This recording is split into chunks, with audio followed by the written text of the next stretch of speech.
Vejo o Cordeiro que ressurgiu, minha justiça em perfeição.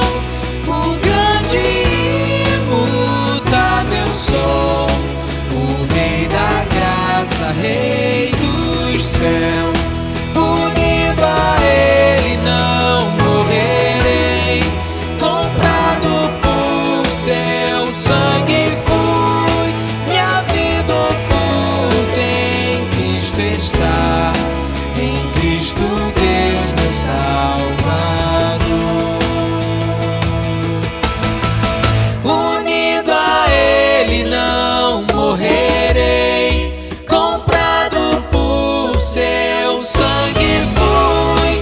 Minha vida oculta em Cristo está, em Cristo Deus meu Salvador. Amém. Na semana passada, nós paramos, depois de estabelecermos uma teologia da alegria, não é? Que é sobre o que a carta dos Filipenses vai falar. E eu lembro que nós paramos, a Bíblia diz assim em 1 Pedro 1,8: ao qual não havendo visto a mais, no qual, não vendo agora, mas crendo, vos alegrais com gozo inefável e cheio de glória. Então, nós estabelecemos essa doutrina a teologia da alegria, né? Mas nós precisamos ter as palavras de uma maneira muito clara em nossa mente. Tudo que nós aprendemos, se nós não sabemos o significado da palavra, ou se nós temos um significado diferente daquilo que a palavra de Deus dá, é inútil, não é? Então, muitas pessoas ouvem falar sobre expiação, propiciação na igreja, mas grande parte das pessoas não sabe nada a respeito disso. E nós sabemos o perigo que mesmo quando nós temos uma definição que não é a do mundo, nós confundirmos coisas certas e colocarmos uma no lugar da outra. Isso vai causar tanta confusão em nossas mentes, quanto se nós tivéssemos a definição errada. Por exemplo, falando de expiação e propiciação, há uma diferença grande entre uma coisa e outra. E nós sabemos como propiciação é bem mais ofensivo que expiação, apesar de que expiação também é ofensivo ao coração do homem natural, à nossa cultura. Mas por causa disso, muitas Bíblias começaram a tirar expiação, propiciação, e colocar expiação. Então, eu estava conversando, né, depois da semana passada com alguns irmãos fora, e nós podemos confundir tudo que nós aprendemos, o que é a teologia da alegria, para entendermos plenamente o que Paulo quer levar a essa igreja. Mas nós, às vezes, confundimos a alegria com outras coisas que o Espírito Santo faz em nossas vidas.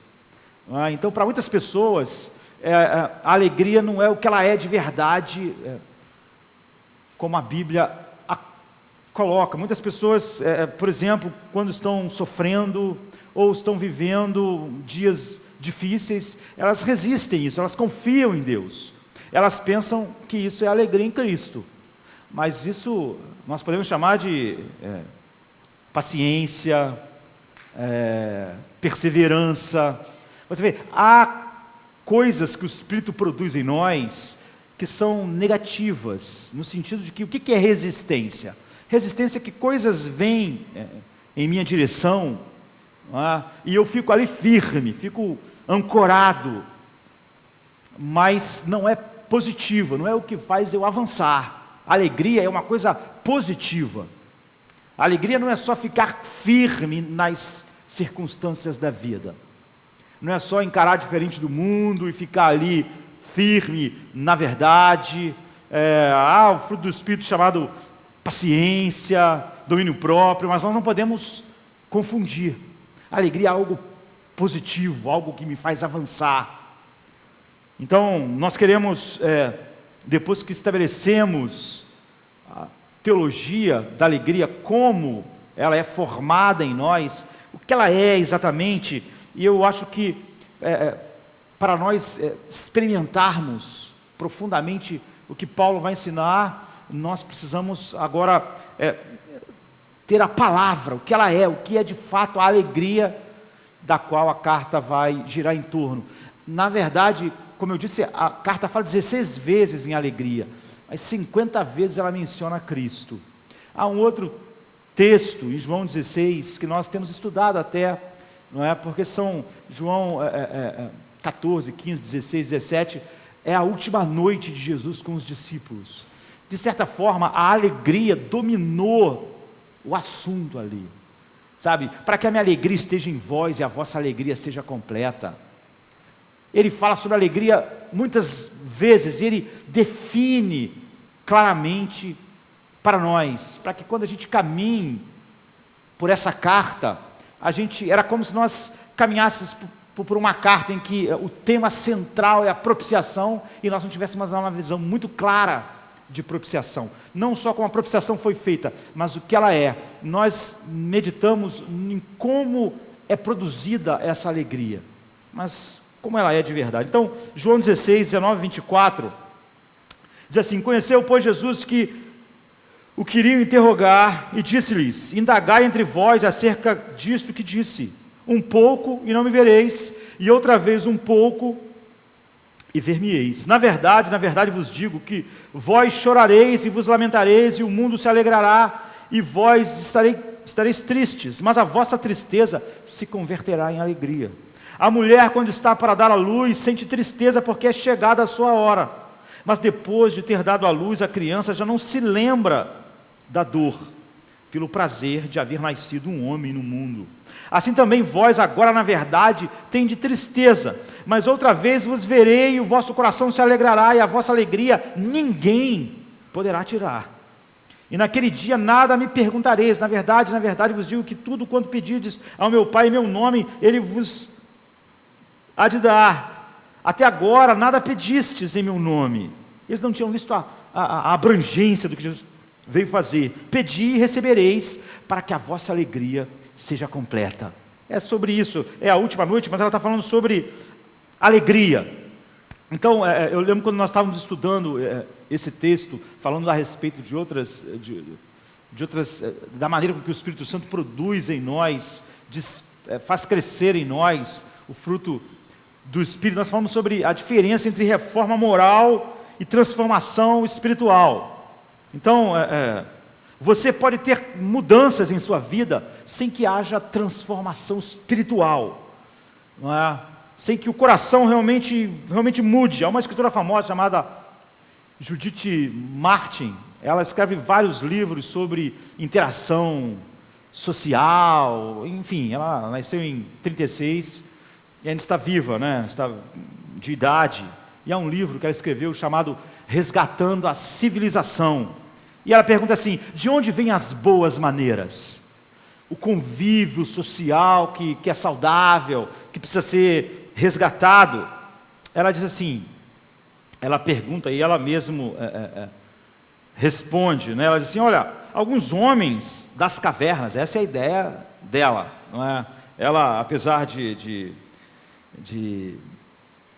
ter esse nome, né?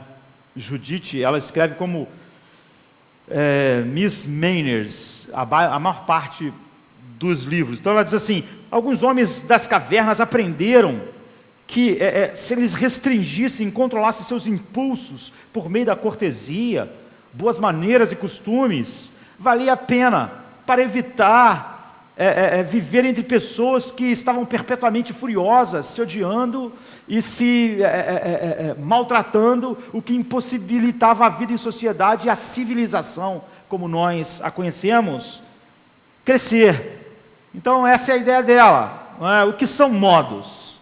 O que é a nossa moralidade? A restrição, ela diz, dos nossos impulsos, é o controle dos impulsos do nosso coração. Caso contrário, você só ia viver entre gente furiosa, se machucando um ao outro, se destruindo, e a civilização ia ser impossível. Você vê, reforma moral é bom no sentido, é bom entre aspas, é bom porque um homem sem Deus, Deus usa isso, Deus usa aquilo de pior que há no homem, para possibilitar a vida do homem.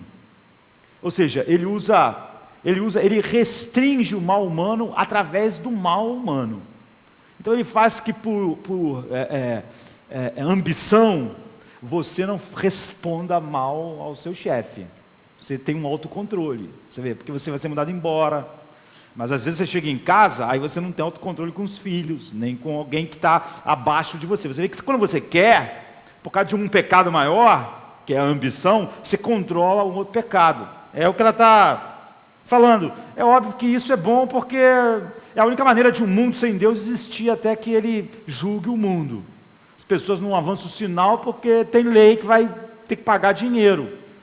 Então, um pecado se sobressai ao outro e faz alguém agir de uma maneira melhor. Sabe, o cara pensa assim, se eu fizer isso eu vou acabar ficando sozinho, eu não quero ficar sozinho. Você vê, está pensando nele, eu vou agir de uma maneira melhor, senão ninguém vai mais me suportar. Ele está sendo egoísta, ele está pensando nele mesmo, mas isso faz ele ter algumas ações boas.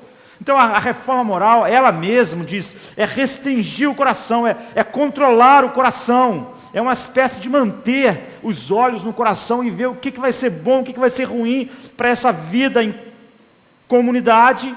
Então você usa as coisas, o medo para controlar o medo. É assim, você pensa, é melhor eu mudar, ou as pessoas vão acabar descobrindo o que eu sou. Você faz coisas ruins, que você sabe que devia parar, mas você não quer, você gosta. Mas você tem medo de as pessoas descobrirem. Então o medo faz você vencer isso. Você pensa, olha, você acha o autocontrole através do medo. Se as pessoas descobrirem isso, e se um dia isso chegar à tona, eu vou parar enquanto é tempo. Você vê, você está usando o medo para autocontrole, você usa o orgulho. Gente, imagina se as pessoas descobrem que eu faço isso, vai ser uma vergonha. Então, você usa o orgulho, você usa essas coisas. Isso é o que o moralismo faz, ele faz esse jogo. Na verdade, o mundo ia ser muito mais terrível sem isso. Isso é terrível, quando Deus olha. Mas você vê, para o convívio, isso funciona dentro de limites que não ficam intoleráveis, apesar de ser muito precário, não é? Já, você vê, a transformação espiritual não é restrição do coração, não é restringir, você vê, nisso não há nenhuma mudança de coração. Ela mesma está dizendo, isso é só você restringir o impulso. O coração queria fazer aquilo, o coração queria fazer aquilo outro, o coração desejava aquilo, mas você tem que ficar restringindo, porque se descobriu lá nas cavernas, que se todo mundo fizesse tudo que o coração queria, ficava um mundo impossível de conviver, de viver. Mas o que a Bíblia diz é que a transformação espiritual é a mudança do coração, e não a restrição do desejo do coração. E ela transborda em o que? Amor, alegria, em Gálatas 5, paz, paciência, generosidade, integridade, coragem, humildade, alegria, não é?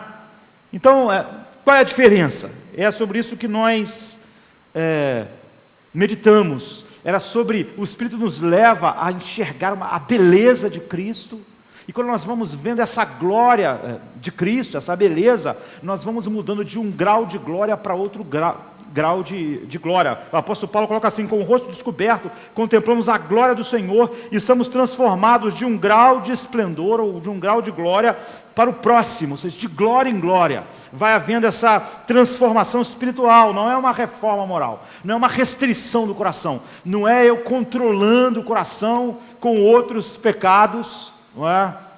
Eu sou ambicioso, eu queria aparecer, mas se eu mostrar muito isso, as pessoas vão perceber e vão me fechar. Então eu tenho que me mostrar menos ambicioso aqui para as pessoas me darem espaço, entende? Esse jogo, a transformação espiritual, vem de olhar para Cristo, de achar algo em Cristo, do Espírito Santo nos levar a Cristo. Essa é a premissa. E aqui agora Jesus está falando sobre alegria, que é como nós precisamos entender, porque senão nós confundimos alegria com outras coisas que o Espírito produz em nós. Mas a alegria, ela ocupa um lugar base em todo o Evangelho. E se nós não entendermos isso, nós perdemos não só o que Paulo vai ensinar em Filipenses, nós perdemos tudo, de certa forma. Então, Jesus, nesse capítulo aqui, na noite que ele vai morrer, 14, 16, 15, 16, 17, ele está dizendo, eu tenho uma alegria para dar a vocês. Não é? A minha alegria, eu quero dar isso. Então ele nos fala que essa é uma coisa real.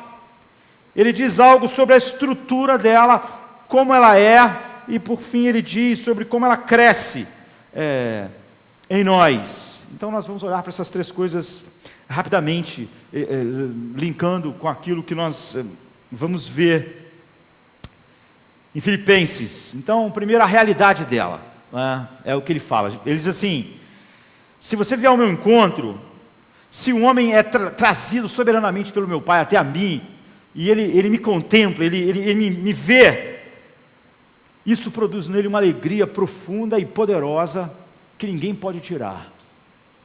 É uma alegria inevitável, é o que ele está dizendo. Não é algo que pode acontecer ou não. Então ele diz assim: daqui a pouco vocês vão se lamentar, mas mais um pouco vocês vão me ver, então digo-lhes a verdade, vocês vão chorar e lamentar, e em seguida, a esse tempo de sofrimento, tudo se transformará numa grande alegria. Do que ele está falando? Ele não está falando a respeito de um dia nós encontrarmos os discípulos, ele estava conversando com eles diretamente na eternidade. Ele está dizendo: eu vou morrer, e vocês vão chorar, vocês vão entrar naquela escuridão, vocês não vão entender, vocês vão ser como aqueles discípulos no caminho de Emaús, mas depois, quando vocês me verem de novo, vocês vão se alegrar com uma alegria indestrutível. A primeira coisa que você pode ver aqui, que ele não está dizendo assim: olha, os mais emocionais vão se alegrar. As pessoas que têm um temperamento mais emotivo vão chorar de alegria. Outros que não têm temperamento assim, então menos. Vai ser uma coisa, não, é algo geral, uma experiência de todos. Vocês todos vão se alegrar. Vocês todos vão ter uma alegria que ninguém pode tirar. Então você entende, ele não está falando da segunda vinda, ele não está dizendo: olha, no último dia vocês vão me encontrar na eternidade, e lá não vai ter mais dor, nem tristeza, nem morte, então vocês vão se alegrar. Não é isso que ele está dizendo. Ele está dizendo: quando vocês me verem ressuscitados, quando vocês verem que tudo foi consumado, quando vocês verem a obra perfeita que eu fiz, então vocês vão ter uma alegria, vai ser produzida em vocês uma alegria que é indestrutível. Pensem, por que o túmulo de Jesus se perdeu? As pessoas vão lá em Jerusalém, mas não tem túmulo nenhum. Ninguém sabe onde é o túmulo de Jesus. Aqui é só para ganhar dinheiro, que as pessoas pensam: tem que ser em algum lugar aqui, e botar num lugar lá. As pessoas vão lá, se emocionam: foi aqui e tal. Essas coisas. Mas não existe. 120 anos depois que Jesus viveu, a igreja, as pessoas já não sabiam onde Jesus foi enterrado. Agora, isso não é incrível? Vocês não ficam assim impressionados com isso? É quase que natural a gente saber onde é o túmulo das pessoas importantes. As pessoas vão a Londres, vão no túmulo lá ver onde Spurgeon estava enterrado. As pessoas vão na Alemanha, querem ver o túmulo de Lutero. É assim. O túmulo de John Owen, de John Bunyan, é visitado. Cara, John Owen está enterrado aqui. Jonathan Edwards, não é? Na universidade que ele foi reitor. As pessoas vão lá, as pessoas olham, porque assim, todos os profetas, as pessoas sabiam onde é o túmulo. Mas de Cristo não, as pessoas perderam. Todos os fundadores de religião. Agora, como os cristãos poderiam perder aonde é o túmulo de Jesus de tal maneira que logo a próxima geração não fazia a menor ideia de onde o túmulo ficou? Por exemplo, quando nós temos filhos, os nossos filhos, eles têm o quê? Eles têm quarto. Mas a gente não acha o quarto importante, né? Se a gente entra lá, a gente até às vezes se aborrece ao entrar no quarto. Meia, roupa, está lá, a gente não tem. É só o quarto dos nossos filhos. Mas se acontecer alguma coisa, se nossos filhos partem de repente, se acontece um acidente, ou se eles morrem, muda, queridos.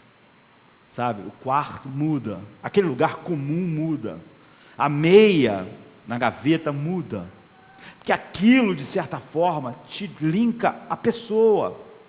Quando aquela pessoa estava viva, aquilo não tinha a menor importância, porque você tinha quem? Você tinha a pessoa. Esse negócio de meia no chão, você brigava.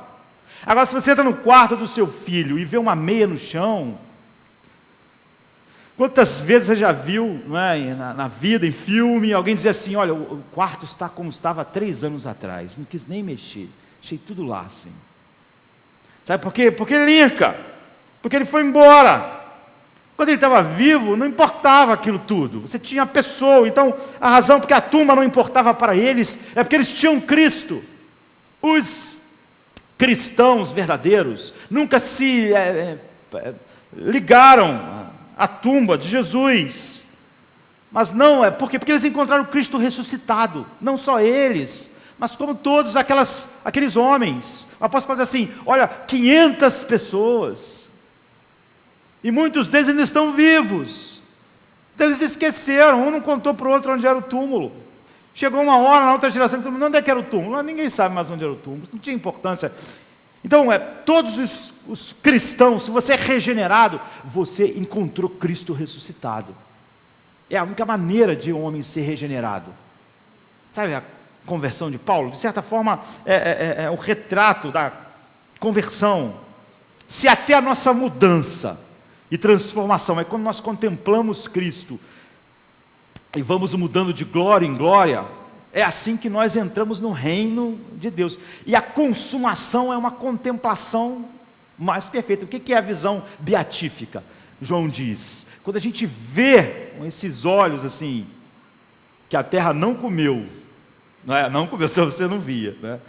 Quando você vê Cristo, nós seremos transformados, é o que a Bíblia diz. Ou seja, já foi transformado quando fomos regenerados, estamos sendo transformados de glória em glória quando contemplamos Cristo na santificação, e vamos ser transformados, ele está usando a palavra como glorificados, vamos ser exatamente como Ele é, né? Com o corpo glorificado. Então Ele não está dizendo, vocês vão me ver no céu e vão se alegrar no último dia. Ele diz, todos vocês vão ter essa alegria, não importa se um é menos, não é uma questão de temperamento. E ele então usa a ilustração da mulher, que é maravilhosa, onde nós vamos ficar concentrados. Ele fala sobre essa alegria que a gente vai ter, é como a mulher, quando está em trabalho de parto, quando chegou a sua hora, ela fica triste, não é? Enfim, naquela época ainda era muito pior do que hoje, mas hoje ainda é assim. Há todo o temor da hora, não vai chegar a hora, não é? Todo mundo quer ter o filho, é maravilhoso, mas tem a hora. E você vê que esse exemplo de Cristo ensina um monte de coisa para nós, não é? Uma das coisas que uma mulher vai ter um filho é que é algo que está vindo, é algo inevitável, é algo inexorável. Eles, a alegria de vocês é assim, inexorável. É como uma mulher no trabalho de parto. Você não tem como falar para sua mulher assim, olha, minha filha, eu estou muito ocupado essa semana, segura essa criança umas 2 semanas aí, porque a gente precisa fazer aquilo. Não, está vindo, não tem jeito. É inexorável. É assim que ele está descrevendo a alegria. Você não pode, na verdade, você não pode dizer nem para segurar 2 semanas, você não pode segurar nada, não é? Aquilo, essa ilustração da alegria, ele está dizendo, vai acontecer, é como quando começam as dores do parto, não tem jeito, vai acontecer, não tem mais como, é impossível. Ele está dizendo, a alegria do cristão é assim, essa alegria que vocês vão ter, essa alegria de todos aqueles que contemplam a mim ressuscitado, é assim, é inevitável, ela está lá, é natural, inexorável, como uma mulher em trabalho de parto vai ter um neném. Ou seja, você não é um cristão sem essa alegria. Então, ele fala a respeito disso, e às vezes a gente fica se perguntando como às vezes nós chegamos algum dia a pensar que essa alegria é opcional. Nós muitas das vezes pensamos na alegria que Cristo está falando, que o apóstolo Paulo vai dissecar, como algo opcional, que tem a ver com o temperamento das pessoas, que tem a ver, Então algumas pessoas sofrem mais, algumas pessoas têm mais problemas. Hoje em dia, então, nós adoramos usar a química do cérebro, todas as coisas para explicar a diferença entre as pessoas. Óbvio que as pessoas não eram iguais, óbvio que Pedro era de um jeito, João era de outro, Tomé era de outro, eles eram diferentes.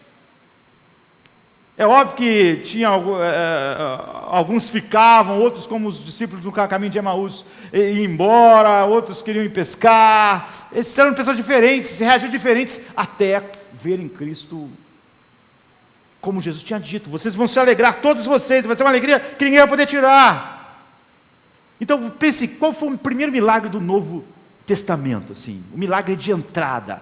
Quando você vai fazer o seu primeiro discurso na vida, sei lá, vai pregar a primeira mensagem, o cara vai fazer o primeiro discurso num dia de trabalho, ele vai tomar posse num cargo, ele vai começar uma campanha, qualquer campanha que seja, o primeiro discurso, ele deve conter aquilo que é fundamental no que você vai fazer, não é? E o primeiro discurso, o primeiro anúncio, imagina, você tem uma empresa de propaganda, de marketing, o primeiro trabalho, assim, aquilo vai dizer a que você veio, aquilo que vai dizer o que você vai dar a essência do seu trabalho, o que Jesus estava tentando passar para nós no seu primeiro milagre.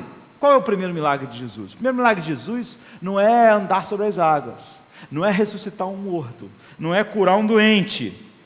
Ele transformou 150 litros de água em vinho, sabe, num casamento. Foi isso que ele fez. Essa era como se Jesus estivesse dizendo assim: vocês já ouviram falar de Dionísio?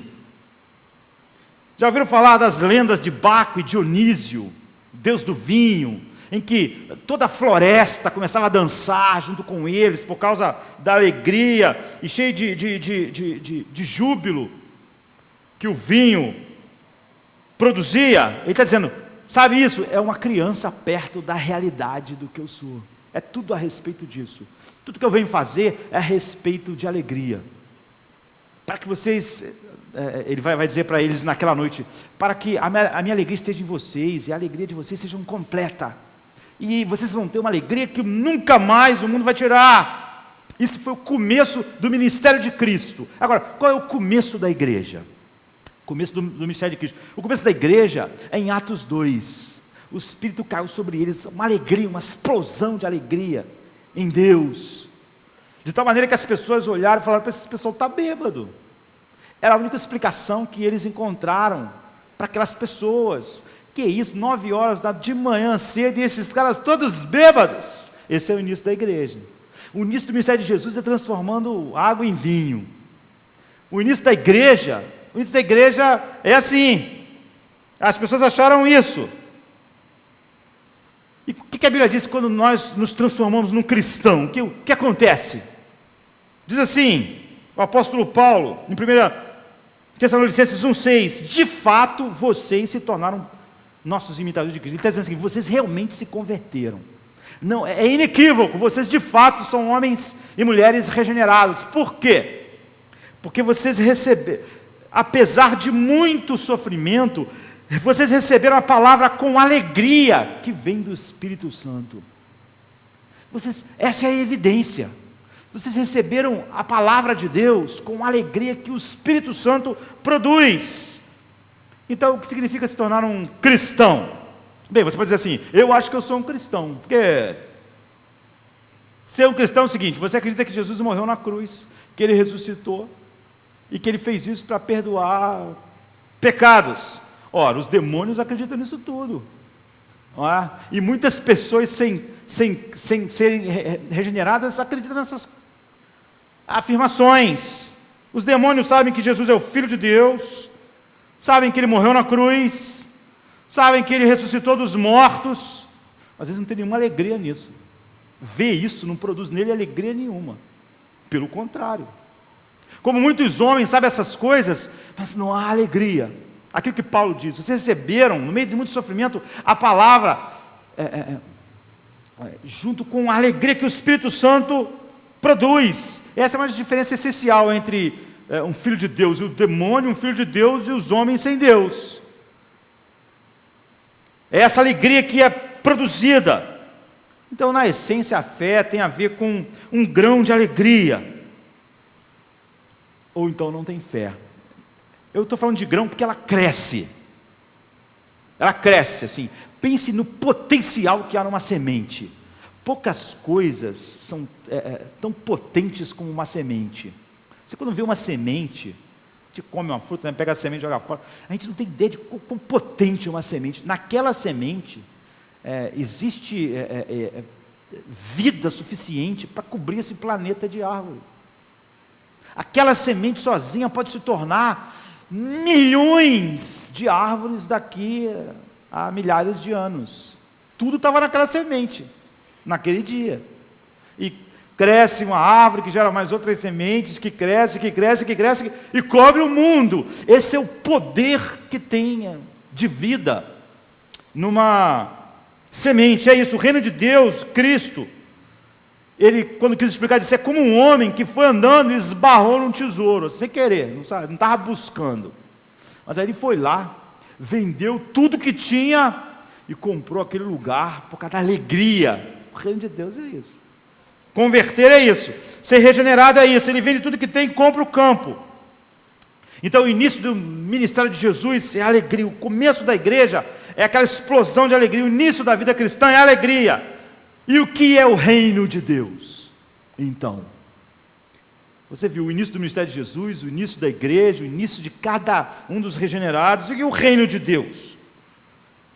Quando o Espírito Santo desce sobre nós, nos regenera.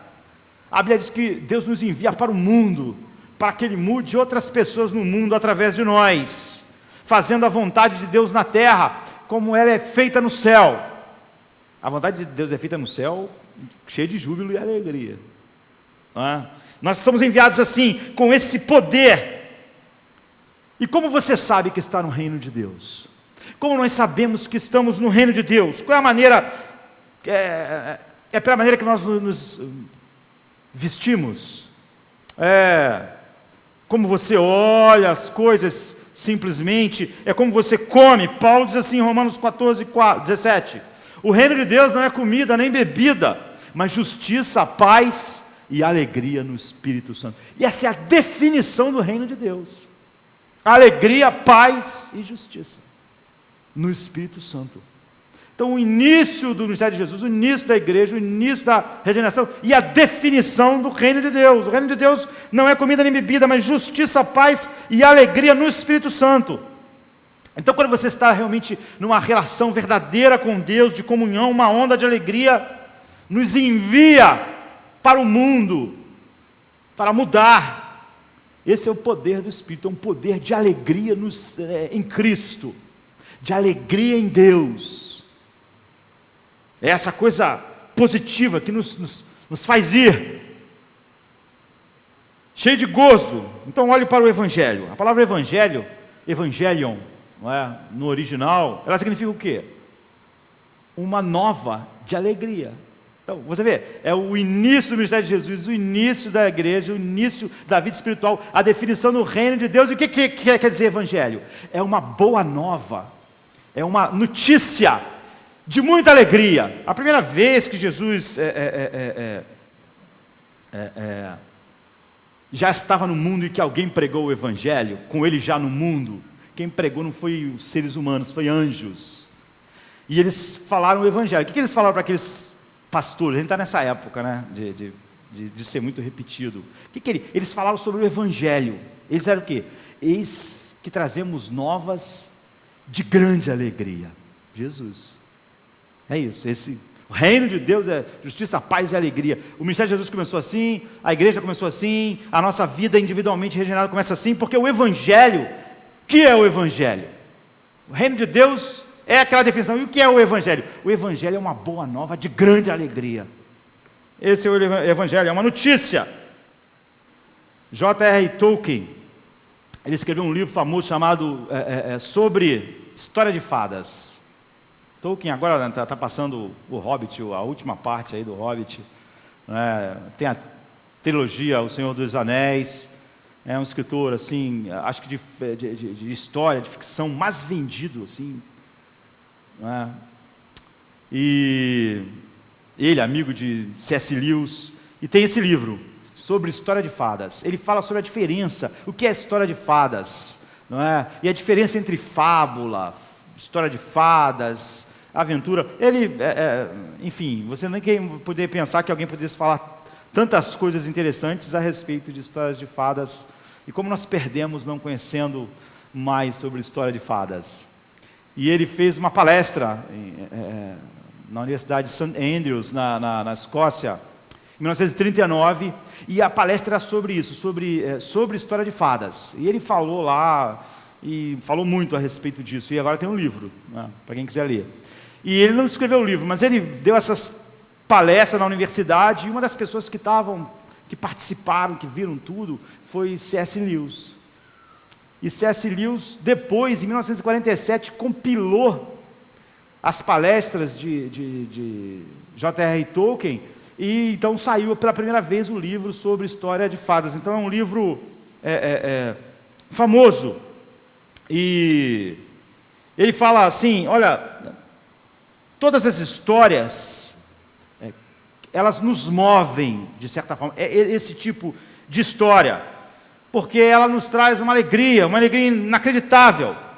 Essas histórias, elas podem estar num filme, elas podem estar num romance, num livro, pode estar numa música, né, sintetizada. E essas histórias, elas trazem uma alegria inacreditável, porque todas elas, ele disse naquelas palestras, elas têm um núcleo, em todas elas, que é o que ele disse que é alguma situação desesperadora, incrível, e é a vitória que é arrancada, eu diria assim, nas garras da derrota. Quando parece que a derrota é inevitável, a vitória é arrancada. Então, ele diz, olha, é sempre através de alguém, essa vitória, ela vem através de alguém cuja fraqueza, você achava que esse cara é fraco, né? Ele vai vendo um dragão, ele vai enfrentar um troço assim, poderoso, um deus, um demônio, um bruxo, é fraco, mas ele diz, cuja fraqueza acaba mostrando ser a força que na verdade trouxe a vitória, aquilo que fazia dele fraco, alguém cuja derrota acaba sendo a vitória. E ele disse que essas histórias, ela tem sempre um momento que ele chamou de eucatástrofe, ou eucatástrofes. Primeira vez que eu vi isso, eu pensei, cara, que palavra é essa? Eu já ouvi falar sobre catástrofe, mas nunca sobre eucatástrofes. Então fui procurar um dicionário, porque o que isso quer dizer? E eu descobri que essa palavra existe, está nos dicionários, mas ela foi inventada por J.R. Tolkien, sabe? Ele criou essa palavra, e a palavra se tornou, assim, uma palavra do vocábulo, né, no mundo todo, mas ele criou eucatástrofes, e ela é uma catástrofe alegre, se eu pudesse dizer.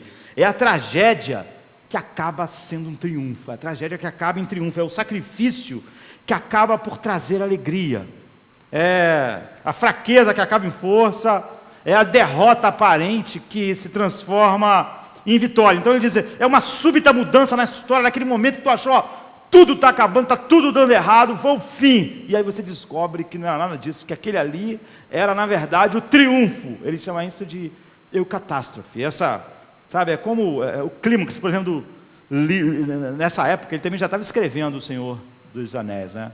E o final do livro, você vê, é uma eucatástrofe. Frodo é um cara fraco, como é que ele vai enfrentar Sauron? Como é que ele vai até a Barad-dûr? É poder demais, um hobbit fraco, não tem chance. Mas além dessa fraqueza, e ele ter conseguido chegar até a montanha da perdição, ele na hora ele fraqueja também. Ele na hora de jogar o anel, ele fraqueja, não é? Mas o que acontece é o inesperado. O Gollum, que era ambicioso, queria o anel, acaba que o Gollum, porque ele queria o anel, ele pega o anel, acontece tudo, e ele acaba caindo na cratera, assim. É uma eucatástrofe. Você vê, tinha tudo para dar errado, mesmo o herói estava fraquejando, aconteceu uma coisa inesperada, e dali aquele grande poder foi derrotado, e a vitória chegou no meio. Ele diz, olha, essas coisas elas encontram um caminho no coração humano. Essas histórias, elas nos tocam. E ele diz, mas por causa de uma razão única. Porque todas elas são histórias sobre o Evangelho. Ele diz, porque existe, quando eu li, quando eu escrevi cada história, e ele faz nesse livro, assim, por exemplo, sobre história de fadas, quando começou, como, é legal. Eu descobri em cada uma dessas eucatástrofes, a eucatástrofe das eucatástrofes, a mãe de todas as eucatástrofes, que é o Calvário. É a fraqueza se mostrando, quando todo mundo pensa, você é fraco demais, você não vai dar certo, olha só, ele não é o rei, como é que ele está nessa situação? Aí, sem ninguém esperar, acontece a grande eucatástrofe da história. Todas as eucatástrofes que vieram depois, e tudo que a gente encontra nessas histórias, elas nos tocam porque elas nos lembram, e elas lembram até quem não conhece essa história, algo que está impresso na nossa alma. Todas essas histórias são baseadas nisso. Ele diz, desde o patinho feio, não é? Que achava que era um pato, triste e tal, e descobre que é o cisne, não é? Ao homem de dores, mas você descobre que ele é o rei da glória. Quando vocês me verem, vocês vão ficar tristes um pouco, mas depois vocês me verem ressuscitados, ele diz, é a Bela e a Fera, não é? A mulher linda, um homem horroroso, quem ia beijar? Ninguém ia beijar, isso não acontece. Mas aí, não é que a Bela realmente beija a fera, convive com a fera, e a fera é transformada por aquele amor. Não é a nossa história, não é só, isso não acontece de fato aí no mundo, mas isso não mostra para nós isso. Então Tolkien diz, todas elas são histórias sobre o Evangelho, porque essa é a única história no mundo real. É a eucatástrofe de verdade. Ela é a eucatástrofe das eucatástrofes, todas elas. Tudo é mito, mas é mito que aponta para isso. Foi o que aconteceu de verdade. Existiu realmente algo belo, infinitamente belo, que beijou o horrível, que somos nós. Não é? Existiu realmente um Hércules, que você pode até pensar, por que Hércules? Mas Hércules enfrentou deuses poderosíssimos. Ele era forte contra os homens, mas ele enfrentou Deus. E existiu um Hércules de verdade. Existiu realmente um herói, que é Cristo. Então a palavra evangelho significa alegria. Notícia de grande alegria. Por causa disso. Então, há dois tipos de pessoas. Há três tipos de pessoas. Há pessoas que dizem, eu sou um cristão. E há pessoas que dizem, eu não sou um cristão. Há gente que diz que eu não sei o que eu sou ainda. Eu preferia não falar muito a respeito desses, mas para aqueles que são cristãos, eu quero colocar algo rápido. Se o ministério de Jesus começa daquela forma, alegria, se a história da igreja começa, tem aquele começo, se o início, se o reino de Deus tem aquela definição que nós vimos, se o evangelho é a boa nova de grande alegria, é sobre isso que Jesus está dizendo, é inevitável. Não é a segunda vinda, o encontro comigo gera essa alegria no homem para sempre. É por isso que ele diz, vocês vão ter uma alegria que ninguém vai poder tirar de vocês mais.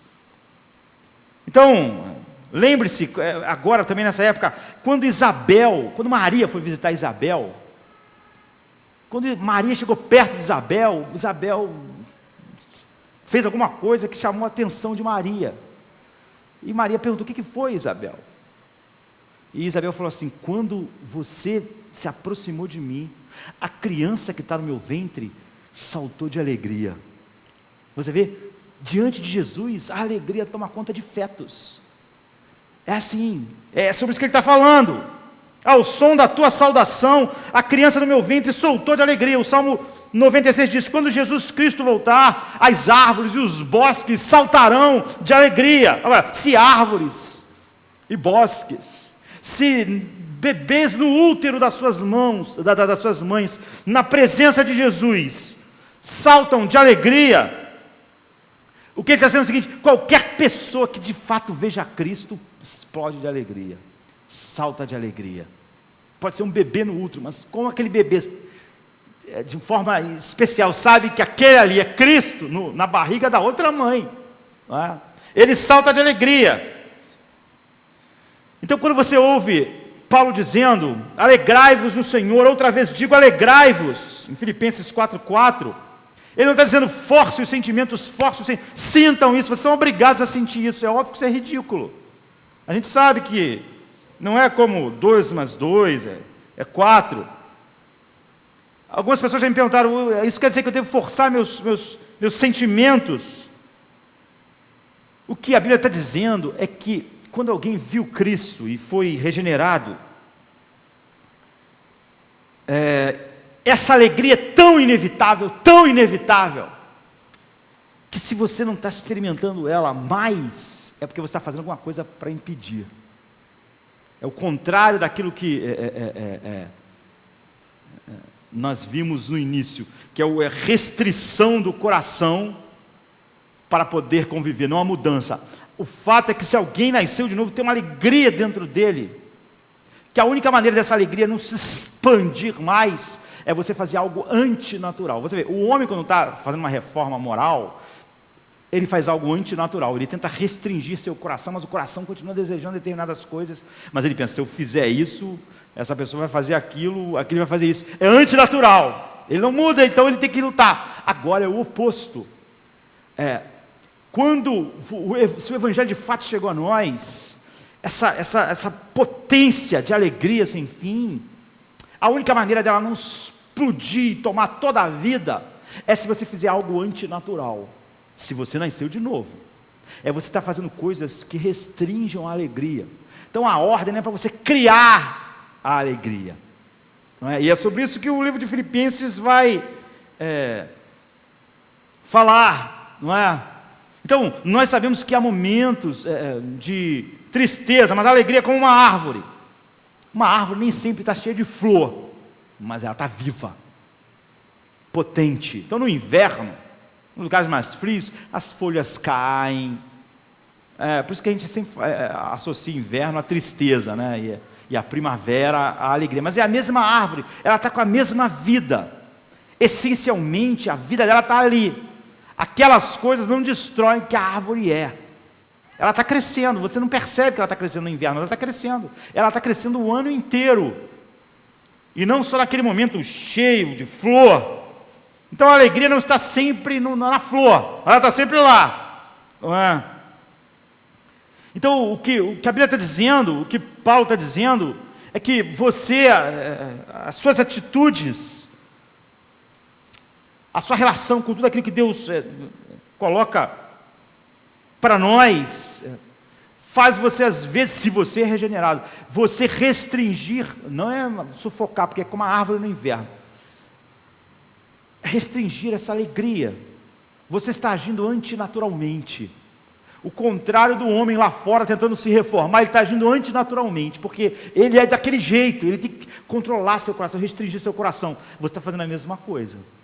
Quando Paulo fala assim, alegrai-vos, não está dizendo para você criar uma alegria, mas mediante todas essas coisas, vocês não podem agir antinaturalmente e controlar isso. Essa alegria verdadeira está crescendo, e a única maneira de ela não explodir da maneira que devia explodir, encher a vida de vocês como a minha, é porque vocês ainda estão fazendo coisas que estão restringindo, elas estão agindo antinaturalmente como um filho de Deus. O Evangelho, o ministério de Jesus começou assim, a igreja começou assim, a nossa vida, a regeneração da tua vida começou assim. O reino de Deus é justiça, alegria e paz no Espírito. O Evangelho é boas novas de grande alegria. Então, esse é o Evangelho por causa de Cristo. É por isso que ele fala alegria 16 vezes, mas fala em Cristo 50 vezes. É inevitável, é por isso que ele usou parto. Então, em segundo lugar, algumas pessoas dizem, olha, quantas vezes você já viu isso? As pessoas que não são cristãs, eu primeiro falei para os que eram, tem pessoas que não são cristãs que falam para nós assim, olha, eu quero isso, pastor, eu sinto que isso é muito importante, mas eu ainda sou muito jovem, eu ainda quero me alegrar, eu quero me divertir. Você vê, essa pessoa nunca viu Jesus, ela não tem nada do Evangelho, ela tem a ideia de que realmente Cristo e o Evangelho era menos alegria. e que ela então quer ter mais alegria, e quando ela quiser ter menos alegria em alguma época da vida, o que é ridículo, não é? Então, e essa é uma objeção de alguém de fato que não compreendeu absolutamente nada do Evangelho. E se você não tem essa alegria agora, não há nenhuma evidência de que a pessoa vai ter em algum tempo. Lord Byron, que é um escritor, George Gordon Byron, não é? Mas é mais conhecido como Lord Byron, nasceu em 1788, um escritor famoso, mas ele não é só famoso pelos livros que escreveu, pela vida que ele viveu, que parecia com os livros. Por exemplo, ele escreveu Dom Juan, mas a vida dele era tão louca que ele deixou o Dom Juan meio inacabado, mas ele era Lorde, foi o 6º Lorde, barão, na verdade, de Byron, não é? Então, ele não só escreveu um monte, ele é considerado um dos maiores romancistas da história. Ele não só escreveu sobre isso, ele caiu de cara nisso, viveu essa vida mesmo, sabe? Dom Juan, com tudo que tem direito. E ele diz assim, depois, no fim da vida, não há uma alegria que o mundo possa dar como o poder que ele tem de tirar de nós toda alegria. Não pensem na alegria que o mundo pode dar, mas na capacidade que ele tem de tirar a alegria de nós. Esse é o cara que teve tudo, assim, além da posição social dele lá, escritor famoso, e viveu a vida mais doida, assim. Ele diz isso: esse mundo tem uma capacidade enorme de nos roubar toda a alegria, nos deixar sem nada. Então, o cristianismo não é o que tira a alegria. Então, a segunda parte, qual é a estrutura dessa alegria? Ela, de certa forma, a alegria cristã, ela tem algo que nos remete a outras alegrias, mas não porque elas são iguais, mas porque é óbvio que as outras alegrias são um reflexo caído do que é a verdadeira alegria. Então o escritor famoso assim: você encontra algo belo e só é alegria verdadeira assim, não algo que lhe dá outra coisa, mas que aquilo mesmo é gratificante em si mesmo. É isso que dá a verdadeira alegria, quando uma coisa nos causa algo, não que serve para outra coisa, mas ela te traz alegria porque ela é um fim em si mesmo. Então, por exemplo, depois de casado não, mas quando eu era solteiro eu sempre ia com uns amigos assim para Angra, para aquela área ali do Rio. E tinha uma praia, assim, que era, para mim, uma das praias mais lindas, assim, que eu já estive. Eu já tive outras praias, mas não sei porque, aquela era especial, eu gostava de ficar lá, de tarde, de noite, tocando violão. E ela tem uma ilha, assim, que fica a uns 300 metros da praia, e durante o dia, algumas horas do dia, dá para você ir até lá andando, mas não o tempo inteiro. Então, às vezes, eu me sentia muito bem lá. O que eu ganhava lá? Não ganhava nada, só ficava olhando, mas aquilo me fazia me sentir tão bem. E às vezes, até hoje, assim, eu estou deitado, não estou conseguindo dormir, eu penso naquele lugar, e eu sinto aquela, não sei se eu sinto o que eu sentia lá. Enfim, você vê, isso é alegria. Aquele lugar não me dava nada em si, é um lugar que me dava prazer em si mesmo. Então, é assim com tudo na vida. Se você tem um filho, o filho pode ser a nossa alegria se ele mesmo for a nossa alegria. Agora, se você tem um filho pensando, essa criança vai me dar isso, vai me dar aquilo outro, você vai destruir a vida do seu filho e a sua vida. Não é? Porque é um monte de expectativas para você alcançar alguma coisa. Mas quando a nossa alegria é nos nossos filhos, nós queremos criá-los, queremos que eles se tornem adultos e se vão. Tudo isso vai fazer parte da alegria de ter um filho. Então dê uma olhada assim no que Jesus disse, na base dessa alegria. Ele fala que isso, ele compara com uma mulher com essa incrível dor, esse trabalho incrível. Alguém que está sendo espancado pela dor, ele diz, essa pessoa sente dor, e de repente a criança nasce. Essa é a metáfora de Jesus. A mulher que está dando à luz sente dores porque chegou a sua hora, mas quando o bebê nasce, ela esquece da dor, por causa da alegria de ter nascido no mundo um menino. Então ela esquece da dor, né? Que a dor passa. Deixa eu explicar. A gente estava até comentando sobre isso domingo. Deus esqueceu nossos pecados. Deus não deletou nossos pecados. Deus sabe, Deus lembra de tudo que nós fizemos. Deus é onisciente. Não há como Deus esquecer nada. Até a gente esquece, mas por acaso algumas coisas. Mas Deus não esquece nada. Deus é impossível. O fato é que Deus não nos olha mais através dos nossos pecados. E como Ele nos olha através de Cristo, os nossos pecados não controlam mais a ação dEle em relação a nós. Ou seja, a ação dEle em relação ao pecado em todo homem fora de Cristo é a ação da sua ira, da sua justiça. Mas agora o que controla Ele em relação a quem está em Cristo é Cristo. É o amor e a alegria em Cristo. O que controla Ele é isso que é esquecer. Ou seja, outra coisa controla Ele agora que não é os pecados que nós cometemos. Então, Ele não lembra dos meus pecados mais, porque eu estou em Cristo, e Ele não é mais controlado em relação a mim pelos meus pecados, Ele é controlado pela justiça de Cristo, quando Ele olha para mim. Ou seja, o amor conquistou o seu coração.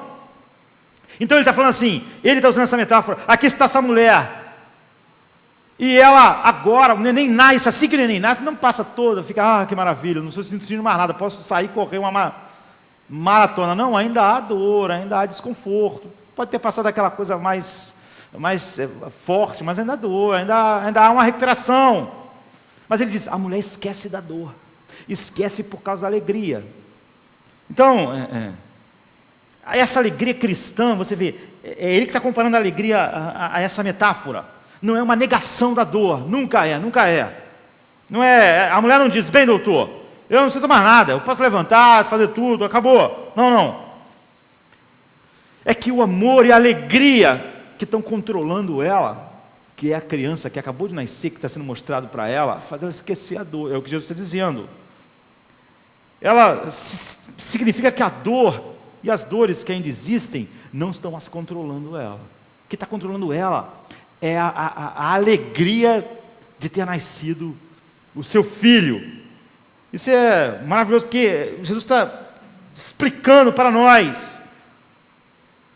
Da mesma maneira que o nosso pecado não controla mais Deus em relação a nós, Ele diz, quando nasce o neném, o que passa a controlar a mulher é a presença do neném. Então Ele diz, ela esquece da dor, esquece, não controla mais ela, está lá os incômodos, mas o que controla ela é a alegria, é a alegria maior. Então a estrutura da alegria cristã é que quando ela é localizada, quando nós nascemos como vimos a estrutura, na beleza infinita de Deus manifestada em Cristo, ela controla você.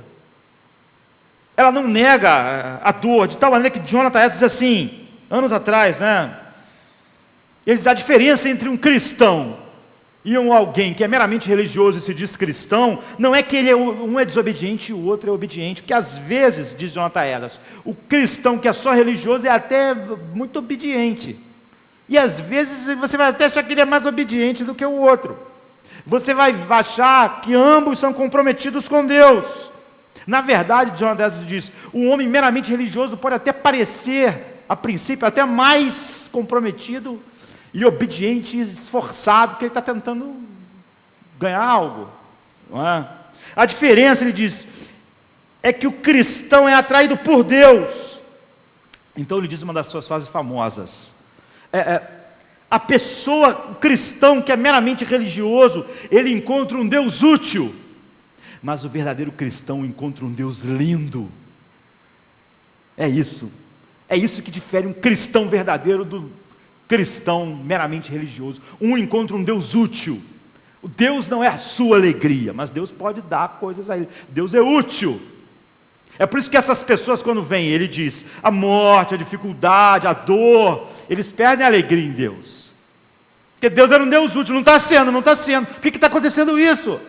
Por que Deus está deixando isso acontecer? A alegria não impulsiona mais ele. Jonathan Edwards diz, a alegria continuava impulsionando Paulo. Ele diz, prossigo para o alvo, não importa. Trago no meu corpo as marcas de Cristo, isso me enche de alegria. Porque ele achou um Deus lindo, achou um Cristo lindo. Já um religioso, um cristão meramente religioso, ele acha um Deus útil, e nessas horas de escuridão, parece não haver nenhuma utilidade. Então, essa é a definição de cristão. O outro não diz: eu trabalhei, eu me esforcei, eu tenho tentado viver para Deus, viver para a sua glória. E agora, olha o que está acontecendo. Olha o que está acontecendo na minha família, na minha casa, meu filho, minha avó, minha mãe, meu emprego, meu corpo. Então ele não acha um Deus lindo, ele achou um Deus útil. Então a alegria cristã, por isso que Paulo diz assim, contristados, mas sempre alegres. Ou seja, no meio da tristeza, essa alegria, porque a alegria cristã, ela convive com o sofrimento, ela não tem nada, é totalmente diferente do que tudo aquilo que nós podemos chamar de alegria no mundo. A alegria cristã, ela convive com a tristeza. Por quê? Porque é como a mulher no parto.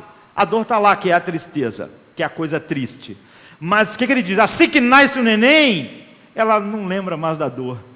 Ela é controlada por outra coisa, uma outra coisa controla. Então ela está lá com a dor, mas ela não lembra mais, ela não é mais controlada. É por isso que o cristão não nega a dor, a tristeza e o mundo difícil. Ele não tenta criar um mundo que não é real. Ele se lembra. Ele não se lembra mais da dor por causa da alegria. Significa que ele não é controlado, mas Paulo não é controlado pelas suas aflições, não é controlado pelas tristezas, pelo desprezo das pessoas, porque ele é controlado pela alegria. Como a mulher, Jesus diz: a alegria de vocês vai ser como a mulher que está sentindo dores do parto, mas nasce, quando vocês me verem, é como quando o neném nasceu.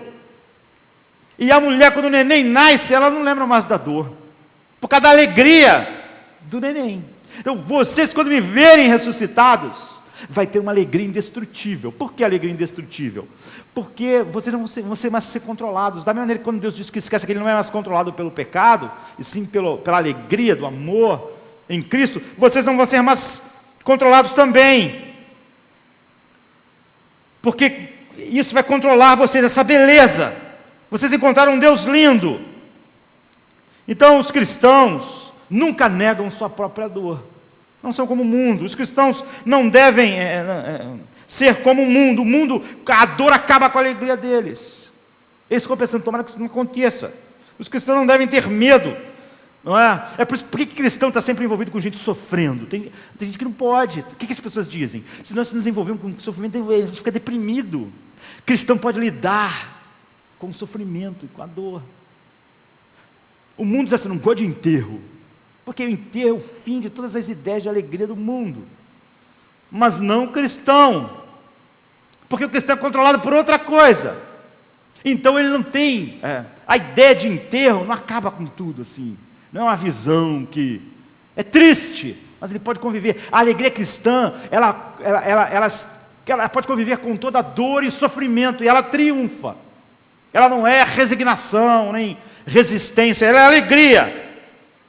A alegria do mundo diz: eu não posso admitir que determinadas coisas ruins aconteçam, vai ser o fim, eu não posso admitir que eu estou sofrendo, então pelo menos eu tenho que entrar em negação. Eu não posso admitir que o mundo é tão ruim.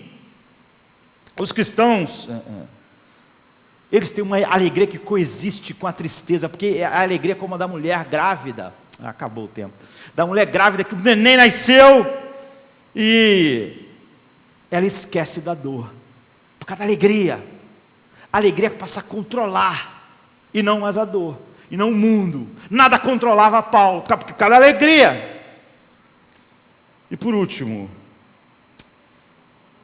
Jesus Cristo disse assim, muitas pessoas assim: mas bem, isso é maravilhoso, pastor, mas eu não consigo, já tentei isso. Então, quem diz isso para a gente, está dizendo para a gente: eu não entendi o Evangelho. Porque quando Jesus fala sobre essa mulher, você vê, ele usa uma expressão que linka tudo que o livro de João faz o tempo todo. Ele diz assim: porque ela está com dor, por quê? Porque chegou a sua hora. Porque é chegada a sua hora. João 16, 21. A mulher que está dando a luz sente dores, porque chegou a sua hora. Se você já leu o Evangelho de João, você vai ver que essa expressão está aparecendo o tempo todo. A hora, a hora.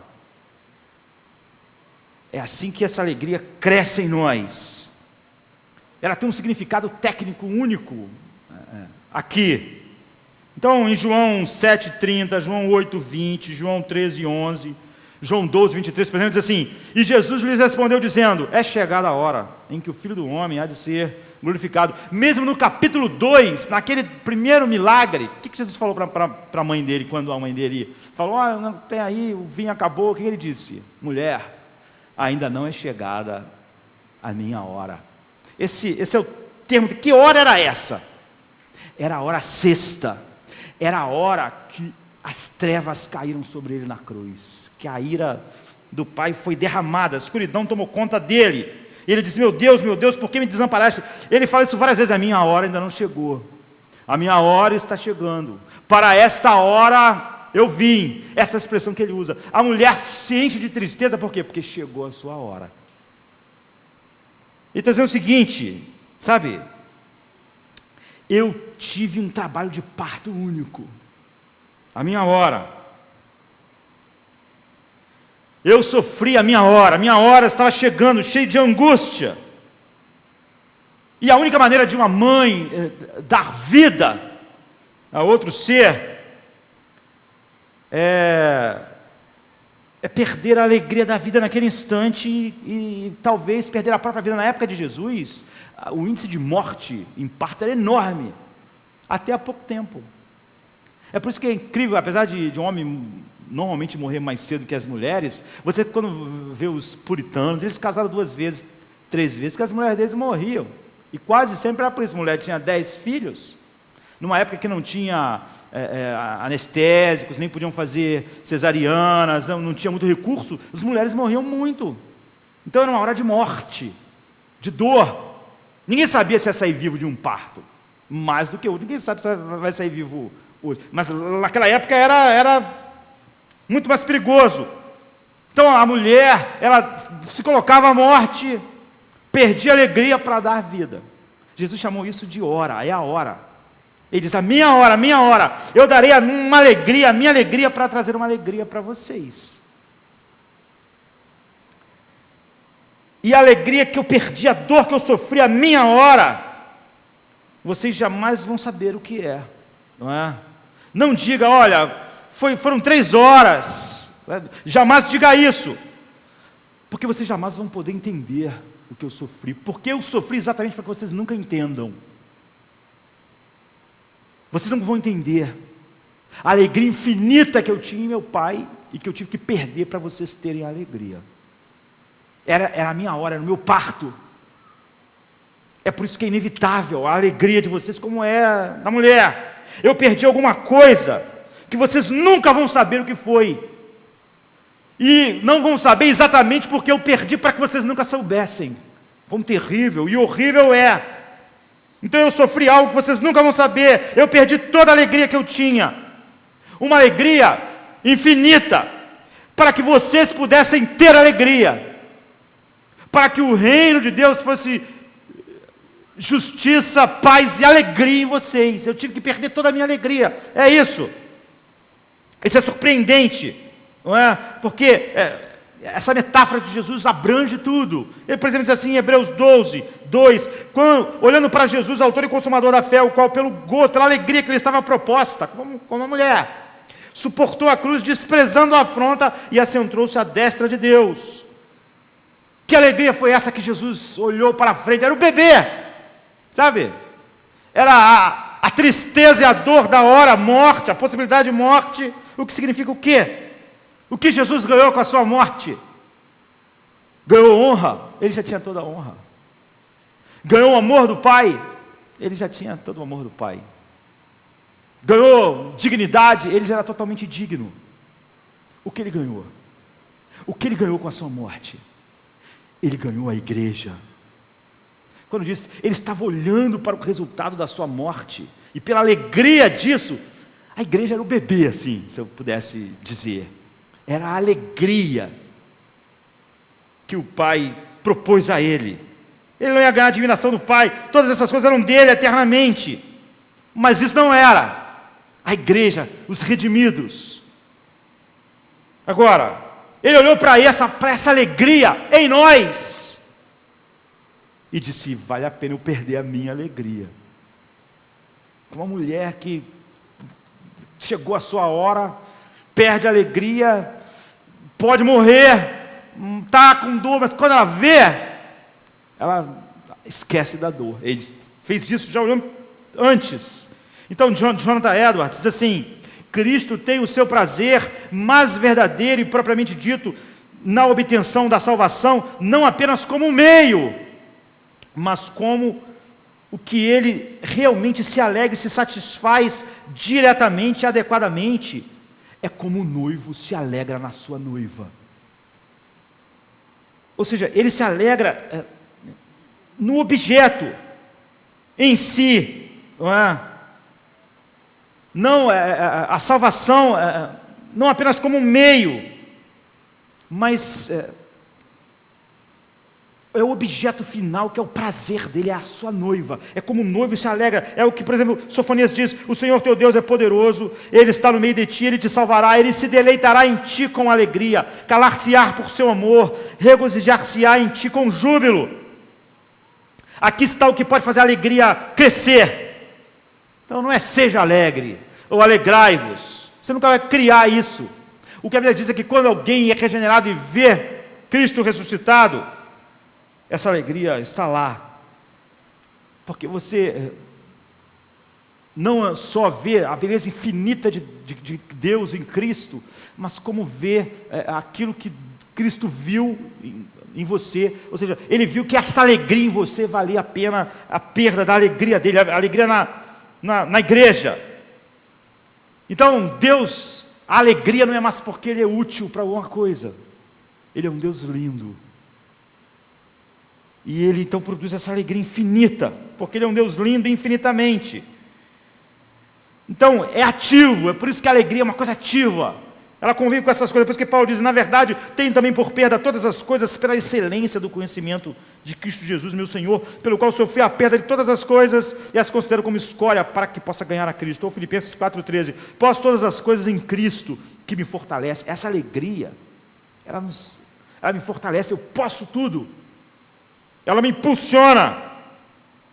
Era como quando eu olho para aquela praia, como eu disse a vocês, ou quando o que a gente tem que entender, quando a gente se alegra nas coisas que Deus fez, é que nossos sentidos foram feitos, quando olha para aquela praia, é porque nossa visão foi feita para aquilo. É por isso que a gente olha para algumas paisagens e fala: caramba, que lindo. Você se sente bem, porque Deus criou nosso olho para aquilo. Nossos olhos foram feitos para determinada beleza. Tudo em nós foi configurado para beleza e alegria na beleza, entende? Então nossos ouvidos foram configurados para uma beleza. Então quando a gente escuta uma música, ela, que lindo. Porque o ouvido foi feito para isso. O nariz foi feito para isso, para alegria olfativa. Não, a gente sente um aroma que, é maravilhoso. Você é afetado dessa forma.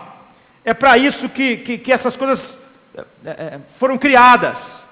Mas a alma foi feita para Cristo, para se alegrar nele. Entende? Foi para isso, é para isso que ele existe. Sua alma foi feita para isso, como os olhos foram feitos para contemplar a beleza e se alegrar. A alma humana foi feita para Cristo.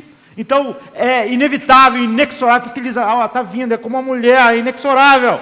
Vocês vão todos se alegrarem, e vai ser uma alegria indestrutível. Então todos os frutos do Espírito, eles são só, na verdade é um fruto só por causa disso. Tudo está linkado a essa alegria. Quando você fala paz, paciência, coragem, humildade, autocontrole. O que é autocontrole? Como fruto do Espírito. Por que você tem que se controlar? Porque você tem que se controlar porque você quer um tipo de beleza, não é? E por que você, o filho de Deus, tem um fruto do autocontrole? Não tem nenhuma razão daquele moralismo que nós vimos no início. Porque você tem que se controlar porque você viu algo que te atraiu de alguma forma. Mas a alegria, a beleza de Cristo é tão maior, e o deleite nele, do que todas as outras coisas, que cria o autocontrole. Paz, você vai perder uma coisa que é importante, que rouba a paz do homem naturalmente. E quando rouba, ou seja, algo importante quando é tirado de nós, rouba a alegria. Mas no Filho de Deus, Cristo é lindo. Então aquilo não pode tirar a paz. Por quê? Porque não pode tirar a alegria. Alegria, nós fomos feitos para alegria. Ansiedade é uma coisa que vai roubar, eu sinto que vai acontecer uma coisa muito que vai roubar a alegria. Mas quando a alegria, essa alegria que nunca ninguém vai poder tirar de vocês, então esse fruto, a alegria se manifesta dessa forma. Não pode se roubar a minha alegria amanhã. Isso gera... Você vê, todos os frutos estão linkados a isso. Nós vamos adentrar pela carta de Filipenses e Paulo vai linkar todos os aspectos da vida a isso. E a vida do apóstolo Paulo é a expressão disso. Muitas pessoas dizem, olha, eu tenho tentado, mas eu não consigo. Mas é porque do outro lado do arrependimento é que há conforto, queridos. Do outro lado do trabalho de parto é que há alegria. Do outro lado da morte é que há a ressurreição. Então arrependimento, muitas pessoas pensam, eu estava tentando, mas o que é arrependimento? Essas pessoas que estão tentando, elas não entenderam o cristianismo, elas acham que o cristianismo é fazer alguma coisa, é viver uma vida boa, é se esforçar mais. É claro que a vida dessas pessoas não tem alegria, porque não tem graça na vida delas. Elas estão tentando se salvar. Paulo diz, vocês são filhos de Deus, porque vocês receberam a palavra com a alegria que o Espírito Santo produz. Então a vida sem graça é dura, é uma tentativa. Agora, quando eu vejo, eu sou um pecador perdido e mereço o inferno, e aí eu vejo essa beleza infinita de Cristo, então, a alegria invade a vida, não é? E é isso que Paulo faz em Filipenses. Nós oramos então para o Pai, o que é o crescimento na alegria, o crescimento espiritual, o que a gente faz na ceia, é que cada vez mais Jesus seja, nós temos uma visão mais real de Cristo. É assim que a alegria cresce. Se você é regenerado, porque essa alegria já está lá nele. E quanto mais você vê dele, e como a Bíblia diz, de glória em glória, essa alegria só cresce de glória em glória. Ela convive com todas essas coisas, e é uma alegria impermeável. Ela não nega a dor, nem as coisas difíceis, ela é invencível. Porque nós achamos um Deus não útil, mas um Deus lindo. E tudo que rouba alegria é aquilo que tira aquilo que é belo de nós. Se você acha, eu estou ficando velho, estou ficando feio, estou ficando triste. Está vendo? É uma coisa que rouba alegria. Porque a alegria estava localizada, mas a alegria está num outro lugar. Então Paulo diz, meu homem exterior está se corrompendo, mas eu estou ficando cada vez mais alegre. Você vê, por causa da alegria, a alegria é indestrutível. É num Deus lindo. E é sobre isso que nós vamos estudar. Vamos ficar de pé. Vamos orar. O Evangelho é notícia, boa nova de grande alegria. O reino de Deus é justiça, paz e alegria. A igreja nasce numa explosão de alegria. O ministério de Jesus começa com alegria. Alegria, o reino de Deus é alegria, porque nós achamos um Deus lindo e não um Deus útil. Vamos orar. Vejo o Cordeiro que ressurgiu, minha justiça e perfeição, o grande e imutável sou, o Rei da graça, Rei dos céus.